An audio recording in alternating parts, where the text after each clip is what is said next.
मध्य प्रदेश में इस साल के अंत में विधानसभा चुनाव होने जा रहे हैं और इन विधानसभा चुनाव से पहले दावे किए जा रहे हैं कि भारतीय जनता पार्टी जो जीत का दावा कर रही है, एक बार फिर से सत्ता में आने के लिए बीजेपी यहां पर तमाम अहम रणनीतियां बना रही है। दावे ये किए जा रहे हैं कि गुजरात फॉर्मूले की तर्ज पर इस बार यहां पर चुनाव लड़ेगी बीजेपी। ऐसे में मौजूदा मुख्यमंत्री शिवराज सिंह चौहान की कैबिनेट से कहीं ना कहीं यहां पर कई विधायकों का टिकट काटा जा सकता है, जिसमें यहां पर केंद्रीय नागरिक उड्डयन मंत्री ज्योतिरादित्य सिंधिया के विधायक भी हैं। तकरीबन 9 विधायक हैं और कहीं ना कहीं इनमें से कुछ विधायकों का टिकट भी काटा जा सकता है।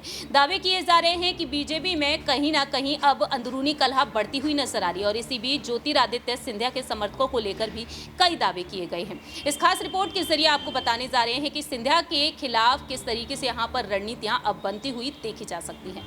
नमस्कार, मैं प्रांशी राठौर और आप देख रही हैं नेक्स्ट 9 न्यूज। ज्योतिरादित्य सिंधिया जो इस वक्त देखा जाए तो एक बेहद बड़ी चुनौती बने हुए हैं कांग्रेस खेमे के लिए, क्योंकि साल 2020 में सिंधिया ने अपने समर्थकों के साथ कांग्रेस का दामन छोड़कर भारतीय जनता पार्टी में शामिल हो गए। तब से लगातार बीजेपी में उनका कद बढ़ ही रहा है। ऐसे में देखा जाए तो अब सिंधिया को लेकर और भी अहम दावे किए गए, लेकिन इसी बीच सिंधिया से जुड़ी एक बेहद बड़ी खबर सामने आ चुकी है।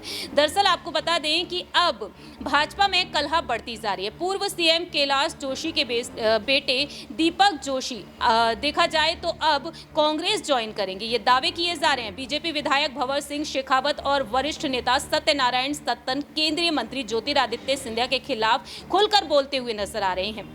उन्होंने यहां पर आरोप लगाए हैं और दूसरी ही तरफ देखा जाए तो वरिष्ठ नेता रघुनंदन शर्मा ने भाजपा की तुलना पांचाली से कर दी है। उनका कहना है कि हमारे यहां पार्टी में 5 प्रदेश प्रभारी हैं। 5 पति वाली द्रौपदी की जो दशा हुई थी, वैसे ही पार्टी की दुर्दशा हो रही है। रघुनंदन शर्मा का साफ तौर पर कहना रहा कि ये 5 प्रभारी ही प्रभावशाली ढंग से संगठन चला रहे हैं, ऐसा नहीं दिखता। रघुनंदन ने दीपक जोशी को मनाने के लिए खुला पत्र भी लिखा। उनका कहना रहा यहाँ पर अपील करते हुए कि अपने विचार और पिता के सींचे हुए बटवृक्ष की छांव में ही बने रहें। मैं व्यक्तिगत रूप से प्रयास करूंगा कि आपके सम्मान में कोई कमी न रहे। लेकिन दूसरी ही तरफ शेखावत का कहना साफ तौर पर रहा कि सिंधिया के बीजेपी में आने से पार्टी की जमीन खोखली हो गई है, सिद्धांत पीछे छूट चुके हैं। भाजपा सरकार में मंत्रियों पर भ्रष्टाचार के इतने आरोप कभी नहीं लगे हैं। सिंधिया केंद्रीय मंत्री बनकर हवा में उड़ रहे हैं। उन्होंने भाजपा पर कोई उपकार नहीं किया, वे अपने स्वार्थ के लिए बीजेपी में आए हैं। यह साफ तौर पर कहना रहा है यहाँ पर सत्तन का।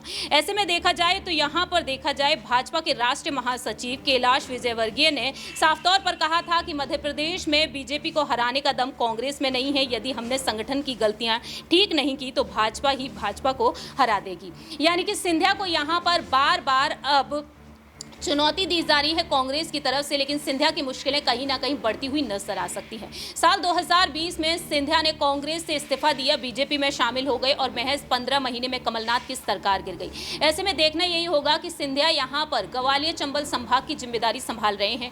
आखिरकार वह बीजेपी को जीत दिला पाएंगे या फिर नहीं, क्योंकि यही कहा जाता है सिंधिया जिस पार्टी में जीत उस पार्टी को मिलती है। हमारी इस खास रिपोर्ट में इतना ही। बाकी की तमाम अपडेट्स के लिए आप देखते रहिए नेक्स्ट 9 न्यूज।